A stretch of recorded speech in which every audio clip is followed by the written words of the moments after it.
December 16 ഓരോ ഭാരതീയനും അഭിമാനത്തോടെ ആഘോഷിക്കേണ്ട ദിവസമാണ്. 93,000 പാക് സൈനികർ ഇന്ത്യക്ക് മുന്നിൽ മുട്ടുമടക്കിയ വിജയ് ദിവസ്. ധീര സൈനികരെ അനുസ്മരിക്കുകയാണ് രാജ്യം. ധീര സൈനികരെ അനുസ്മരിച്ച് രാജ്യം അഭിമാനിക്കുന്ന ദിവസമാണ് ഇന്ന്. ഇന്ത്യൻ സൈന്യത്തിന്റെ കരുത്തിനും മനോബലത്തിനും മുന്നിൽ പാകിസ്ഥാൻ പരാജയപ്പെട്ട ദിവസം. പാക് സൈന്യവുമായുള്ള ഏറ്റുമുട്ടലിൽ ജീവത്യാഗം വരിച്ച ഇന്ത്യൻ സൈനികരെ ഓർക്കാനുള്ള ദിവസം കൂടിയാണ് ഡിസംബർ 16 എന്ന വിജയ് ദിവസ്.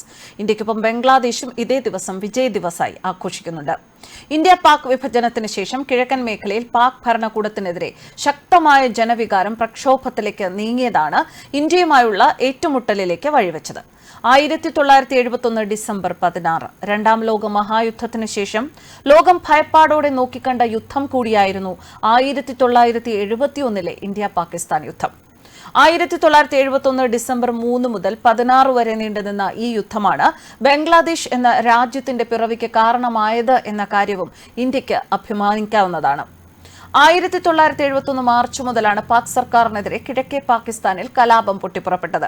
പ്രതിഷേധം നടത്തിയവർക്കെതിരെ പാക് സൈന്യം തിരിഞ്ഞതോടെ അന്നത്തെ ഇന്ത്യൻ പ്രധാനമന്ത്രി ഇന്ദിരാഗാന്ധി വിഷയത്തിൽ പ്രതികരണം നടത്തിയെങ്കിലും അനുകൂല സാഹചര്യം ഉണ്ടാകാതെ വന്നതോടെ ഇന്ത്യൻ സൈന്യം ഡിസംബർ 3 പാകിസ്ഥാനുമായി തുറന്ന യുദ്ധത്തിലേക്ക് കടക്കുകയായിരുന്നു. പാകിസ്ഥാൻ സൈന്യത്തിന്റെ നീക്കങ്ങൾ ഇന്ത്യൻ പട്ടാളം തകർത്തതോടെ കിഴക്കൻ മേഖലയിൽ നിയന്ത്രണങ്ങൾ നിലനിർത്താനുള്ള പാകിസ്ഥാന്റെ ശ്രമങ്ങൾക്ക് കനത്ത തിരിച്ചടി കൂടിയായി. ഗറില്ല ഓപ്പറേഷനിലൂടെ സൈനിക നീക്കം ആരംഭിച്ച ഇന്ത്യ 1971 ഡിസംബർ 3 നേരിട്ടുള്ള സൈനിക ഇടപെടൽ ശക്തമാക്കുന്നു. 1971 ഡിസംബർ 3 ഇന്ത്യയുടെ 11 എയർബേസുകൾ പാകിസ്ഥാൻ ആക്രമിച്ചതോടെയാണ് ഇന്ത്യ തുറന്ന പോരിനിറങ്ങിയത്. കര, നാവിക, വ്യോമസേനകൾ സംയുക്തമായി തിരിച്ചടിച്ചതോടെ പാക് സൈന്യം പിന്തിരിയാൻ ആരംഭിച്ചു. ജനറൽ ജഗ്ജിത് സിംഗ് അറോറയുടെ നേതൃത്വത്തിലുള്ള ഇന്ത്യൻ സൈന്യം ശക്തമായ ഏറ്റുമുട്ടൽ നടത്തിയതോടെ യുദ്ധം അവസാനിപ്പിക്കേണ്ട സമ്മർദ്ദം പാക് ഭരണകൂടത്തിനുമേൽ ശക്തമായി. വിദേശ രാജ്യങ്ങളിൽ നിന്നുണ്ടായ സമ്മർദ്ദവും പാകിസ്ഥാന് മേൽ ഉണ്ടായതോടെ 1971 ഡിസംബർ 16 പാകിസ്ഥാൻ സൈനിക മേധാവി ജനറൽ അമീർ അബ്ദുള്ള ഖാൻ നിയാസിയും 93,000 സൈനികരും ഇന്ത്യൻ സൈന്യത്തിനു മുന്നിൽ കീഴടങ്ങുകയായിരുന്നു. 1971 ഡിസംബർ 3 മുതൽ 16 ധാക്ക കീഴടങ്ങുന്നതുവരെയാണ് യുദ്ധം നീണ്ടുനിന്നത്. ദിവസങ്ങൾ മാത്രം നീണ്ടുനിന്ന യുദ്ധത്തിൽ പടിഞ്ഞാറൻ പാകിസ്ഥാനിലെ 15,010 കിലോമീറ്റർ പ്രദേശം ഇന്ത്യൻ സേന പിടിച്ചെടുത്തു. യുദ്ധം അവസാനിച്ചതിന് പിന്നാലെ ബംഗ്ലാദേശ് എന്ന രാജ്യം നിലവിൽ വരികയും ചെയ്തു. 1971 ഇന്ത്യ പാകിസ്ഥാൻ യുദ്ധത്തിനിടെ 90 ലക്ഷത്തോളം അഭയാർത്ഥികൾ ഇന്ത്യയിലെത്തി എന്നാണ് റിപ്പോർട്ട്.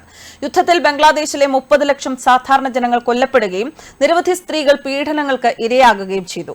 അങ്ങനെ 1971 ഡിസംബർ 16 ധാക്കയിൽ വെച്ച് ഔപചാരികമായ കീഴടങ്ങൽ നടന്നു. പാകിസ്ഥാനെതിരെ നേടിയ ഉജ്ജ്വല വിജയത്തിന്റെ സ്മരണയ്ക്കായി ഡിസംബർ 16 ഭാരതം വിജയദിനമായി ആചരിക്കുന്നു.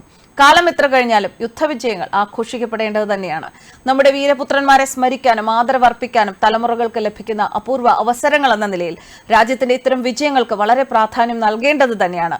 രാജ്യത്തിനു വേണ്ടി ജീവൻ ബലിയർപ്പിച്ച രക്തസാക്ഷികൾക്ക് ആദരാഞ്ജലികൾ അർപ്പിച്ചുകൊണ്ട് ഇന്ത്യയിലുടനീളം വിജയ് ദിവസിന്റെ വാർഷികം ആചരിക്കുന്നുണ്ട്. വിജയ് ദിവസിൽ ഇന്ത്യയ്ക്കായി വിജയം വരെ പോരാടിയ ധീരന്മാർക്ക് പ്രധാനമന്ത്രി നരേന്ദ്രമോദി ശ്രദ്ധാഞ്ജലി അർപ്പിച്ചു. അവരുടെ ധീരതയും അർപ്പണബോധവും രാജ്യത്തിനെന്നും അഭിമാനകരമാണ്. നമ്മുടെ സൈനികരുടെ ത്യാഗവും അചഞ്ചലമായ ആദർശവും തലമുറകൾക്കപ്പുറവും രാജ്യത്തെ ഓരോ പൗരന്റെയും ഉള്ളിൽ നിലനിൽക്കും. അവരുടെ ധീരതയെ ഇന്ത്യ അഭിവാദ്യം ചെയ്യുകയും അവരുടെ അജയ്യമായ ആത്മാവിനെ ഓർക്കുകയും ചെയ്യുന്നുവെന്ന് പ്രധാനമന്ത്രി എക്സിൽ കുറിച്ചു. News desk കർമാനസ്.